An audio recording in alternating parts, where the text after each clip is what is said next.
Na osnovi prijave na javni razpis za podelitev štipendij Občine Moravske Toplice je študentom bila odobrena štipendija za študijsko leto 2023-2024. V ta namen je potekal slavnostni podpis pogodb za dodelitev štipendij. Pogodbe sta podpisala župan Občine Moravske Toplice Alojz Glavač in predsednik uprave Pomurske izobraževalne fundacije dr. Mitja Slavinec.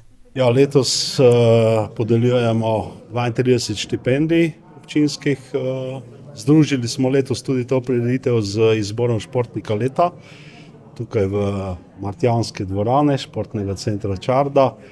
Naj povem, da je obseg letošnjih štipendij nekaj manj kot 50.000 evrov. Povprečna višina štipendije je okrog 130 evrov na študenta, študentko. Drugače so pa kriteriji itak javno znani, to pomeni, da je imetnik naše štipendije lahko kdorkoli, ki ima stalno bivališče v občini Moravske Toplice, ki ni v rednem delovnem razmerju, ki ima status študenta, najmanj drugi letnik vpisan in pa seveda potem tisti pogoji, ki so vezani na višino, to pa je povprečje ocen višje od 7,5 evra in pa oddaljenost kraja študija od kraja stalnega bivališča.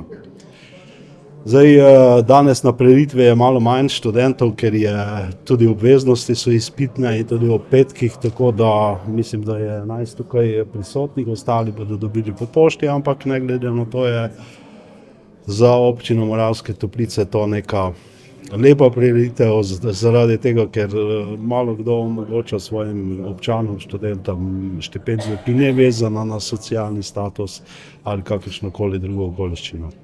Štipendije so podelili študentom dodiplomskega in podiplomskega študija iz različnih področij študija. Poslanstvo Pomurske izobraževalne fundacije je po besedah predsednika uprave dr. Mitja Slavinca mladim približati znanje. Študentje sprejem dodeljenih štipendij sprejemajo z veseljem. Na Pomurski izobraževalni fundaciji se v prihodnosti veselijo nadaljnega sodelovanja s pomurskimi občinami na področju podelitve štipendij. Znanje in leko približamo na različne načine. Pomurska izobraževalna fundacija pa to dela tako, da jim pomaga do znanja priti z štipendijami, pa tudi s kakšnimi drugimi predavanji, oblikami pomoči. In sem veseli, ko je Moravska občina že res včasih za mestno občino Murska Sobota pristopila k toj shemi in je celi čas tu in se vidi, ko župan izhaja iz učiteljskih vrst in je ne pozabil odkec je. In to si, da tim študentom povem, kakomokoli, da jih pot odpeljala, res ne smejo nidar pozabiti odkec so, zato ker s tem, da jih lokalna skupnost v času študija vidi, ko so tisti perspektivni, jim pomaga z štipendijami in seveda jim dati priliko za kakšne prakse, počitniške ali pa drugo študijsko sodelovanje. To pomeni, ko jih še imete nazaj, ko jih še imete v to okolje in višno je Pomurje tisto okolje, ki je face dosta priložnosti. O svojih občutkih podeljene štipendije nam je zaupal študent Timotej Gabriel Horvat, študent kmetijstva na Fakulteti za kmetijstvo in biosistemske vede v Mariboru.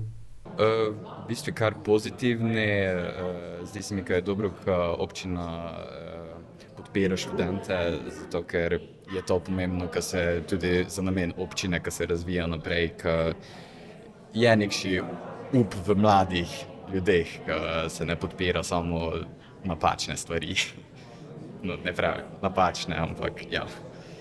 Nameravate ostati v Sloveniji po končanem študiju ali pa želite potovati v tujino? Pa tujina se zdi privlačno, ampak glede na to, kako je kmetijstvo v Sloveniji, zdi se mi, da je dosta prostora za razvoj, dosta možnosti je, oziroma dosta možnosti, da je še lejko nastalo in zato se kar nagibam na to, ko bi ostal v domovini. Kje se pa vidite čez nekaj let? Ja, to je pa zdaj tisto veliko vprašanje. Imam več ponudb oziroma osebje, z katerimi sodelujemo, tako bomo še videli. Rad bi bil v razvojnih vodah, ampak mogoče me pa tudi kam in zanese, bomo pač videli. Zakaj ste se pa odločili za ta študij? To pa je nekako čisto po naključju prišlo. Po srednji šoli točno nisem znal, kaj bi študiral. In v bistvu sem dobil na svet, kaj je dober faks. Pa te sem prišel, pa sem videl, ok, to je v redu, pa sem tu ostal. Občinska športna zveza Moravske Toplice je skupaj z občino Moravske Toplice že 24. zaporedoma pripravila izbor športnika in športnice občine Moravske Toplice. Občinska športna zveza skupaj z občino Moravske Toplice že 24 zaporedoma, oziroma v COVID časi smo sicer enkrat prenehali, nismo imeli izbor športnika. Vsako leto razpiše v občinskem listu Lipnica razpis, pa tudi ponovno tudi v elektronskih medijih, na katere se lahko bolj prijavijo kandidate, zavodi, športna društva in posamezniki, lahko kar konkretno prijavijo podatke o kandidatih, ki so nekako zaznamovali preteklo leto v dobrimi svojimi rezultati ali na kakrem drugem področju. In to, kot sem že rekel, že 24 let dobro poteka, tako da z občino sodelujemo na tem področju in pol vsako leto tudi tem kandidatom, ko jih izbere komisija, podelimo nagrade v sklopu izbora športnika občine Moravske Toplice. Občinska športna zveza Moravske Toplice na podlagi različnih kriterijev izbere najboljše športnike, športna društva, vzgojno-varstvene zavode, zaslužne športne delavce, upokojence. Letos pa so uvedli še novo kategorijo za pridobitev športnega priznanja, ki je najboljši športnik prostovoljec. Prvič letos sta priznanje prejela Aleksander Vink, hokej na travi, in Anton Puhan, nogomet. Zdaj, da sem v Sloveniji, sem skoraj od začetek pomagal klub od zadaj. Vedno sem od zadaj se organiziral, ker sem jezik pa imel veze tudi v Evropske federacije pa drugih zvez v Evropi. In da na toliko let malo priznanje, to mene seveda sicer veseli. Taj trud pomeni, da si nekaj pomenil, da je nisem nič bilo, tako rečeno. Najšportnica za leto 2023 v občini Moravske Toplice je postala Neja Dragoljević, ki prihaja iz Moravskih Toplic. Je članica hokejskega kluba Moravske Toplice in je že od začetka osnovne šole tako napredovala, da je v tem trenutku na vrhu slovenskih igral, tako na prostem kot v dvorani.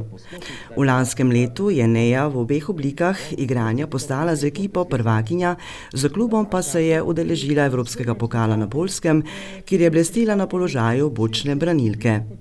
Ob tem je Neja tudi reprezentantka Slovenije in izredno predana treningom. Za najšportnico je prejela plaketo, ki jo je v njenem imenu prejel Aleksander Vink, ki ji bo plaketo tudi prenesel. Ja, ona bo sicer presenečena, zdaj sicer spila Evropsko prvenstvo, taj trenutek v tretji šoli v Murski Sobota. Tako da jutri bomo osebno predal pred tekmo ali pa po tekmo, kak je situacija. Tako da bo sigurno presenečen pa vesela za njo. Da je tako toliko trudila notre, pa javi od sebe, pa tako da bi pomagala v klubu, pa tako dalje. In to takšno rabimo. Najšportnik za leto 2023 v občini Moravske Toplice je postal Patrik Žekš, ki prihaja iz Martjancev in igra nogomet pri domači NK Čarda Martjanci. V letu 2023 mu je uspel neverjeten podvig, saj je dosegel rekordno število zadetkov na tekmah Pomurske nogometne lige v koledarskem letu. Na skupno 21 tekmah je dosegel 40 zadetkov, kar pomeni skoraj 2 na tekmo, ali povedano tudi drugače, v povprečju je za dosego zadetka potreboval le 38 minut. Z zadetki in asistencami je ključno prispeval k visoki učinkovitosti celotnega moštva v letošnji sezoni in osvojitvi jesenskega naslova NK Čarde v Pomurski nogometni ligi. Za najšportnika 2023 je prejel plaketo.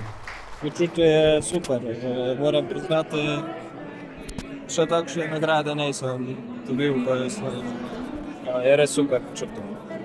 To je zdaj Pomurska liga, v bistvu ciljamo na 3. ligo, ki je že do Štajera, pa to dalje, tako da upam, da nam uspe letos. Plaketo za športno društvo leta 2023 v občini Moravske Toplice je prejel nogometni klub Čarda Martjanci, ki je najuspešnejše in največje društvo v občini Moravske Toplice. V okviru 10 selekcij se z nogometom ukvarja preko 150 igralcev, starih od 5 do 55 let.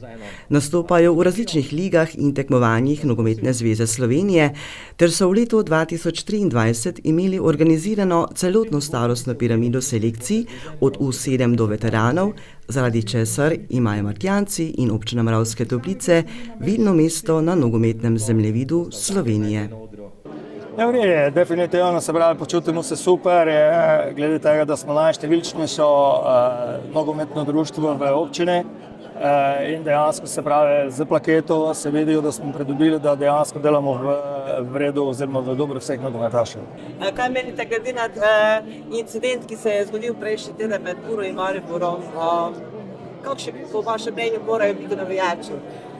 Ja, definitivno ga nekako obsojam, se pravi, ta zadeva oziroma tele ekscesi, kaj se dogajajo, dejansko ne sodijo na športne prireditve. Tako da upam tudi v bodoče, da je sama država oziroma ne vem, in nogometna zveza vred, se pravi, za državo postorila, da se take ekscese več v bodoče ne bodo dogajale.